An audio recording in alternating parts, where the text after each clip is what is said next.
welcome to this, and this is, yes, as the title says, this is going to be me showing TNA a little bit of love. Why is that? Well, I've not been able to talk about this because with WrestleMania and everything else that's been going on, I just haven't had time, but given the fact that by the time most of you see this, will be on Wednesday, and on Thursday, we get the debut of what many people are calling might be the best episode of Impact ever. I very seriously doubt that, but we'll have to wait and see. And not only that, but the Impacts leading up to this have all been fairly good. They've been decent, I thought. Even I think the stuff that has been not as good has still been good and leading up to Lockdown, and I think that it's been doing a pretty good job of getting us to Lockdown. Not that I'm overly excited about Lockdown, but I will say that I think that they have done a much better job than they have pretty much since the rest of the year. This has been the best job they've done on the Impacts. Hopefully this isn't just, them leading up to Lockdown and then them forgetting about it after Lockdown, and we actually get more of this, because for the most part I think the episodes have been pretty good, and I think they've been doing a fairly good job. Though I will be honest, I'm not overly excited about Lockdown for various reasons. I do think there'll be some good matches on it. I think the IWGP Junior Tag Team title match will be good, even though I'm not quite sure why LAX is in the match, other than maybe to take the pin. But, I'm not really sure why that is, because I don't think, Hernandez would be considered in a junior heavyweight match, but I might be wrong there. So there is that. You have the Queen of the Cage match, which, again, even though I like most of the girls in here, well, I like Daphne, sure.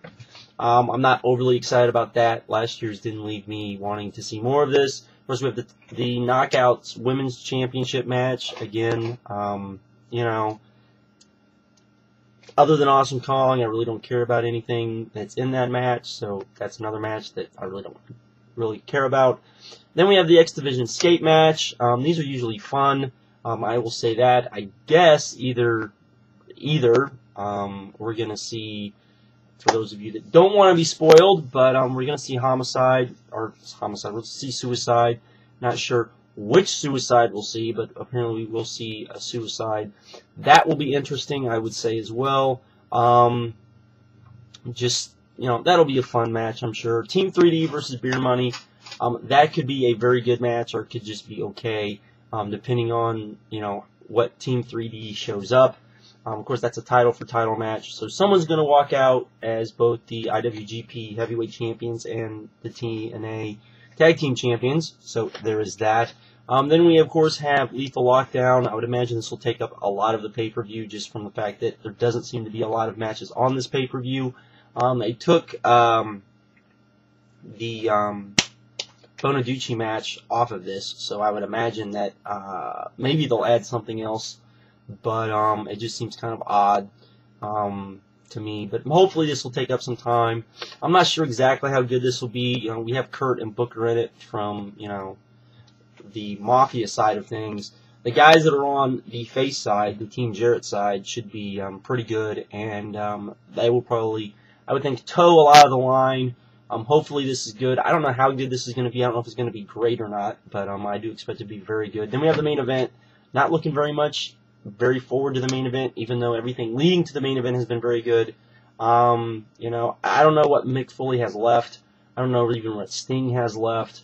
But, there's only, let's see, 1, 2, 3, 4, 5, 6, 7 matches.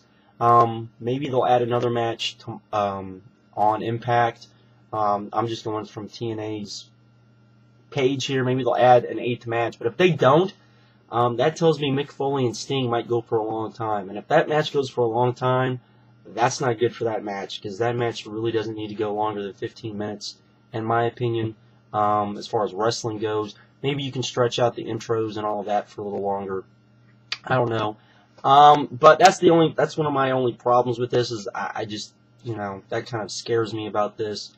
But it could be good. It does. I'm not gonna say it's gonna suck, because I think there's enough good stuff on here where it shouldn't suck. But we've thought that about TNA pay-per-views before, so there is that. It will be interesting to see how No Limit does in the cage. I think that'll be interesting because that's not something you see in Japan. You know, and like I said, the escape match should be fun. Lethal Lockdown, I always really like Lethal Lockdown, so I should like that. But, you know, that's only really 2 matches, and the escape match, you know, should be fun. But that's, I guess, 3 matches that I'm really looking forward to. I'm kind of indifferent on the tag team title match, so there's that. But I think they have done a good job building up to it.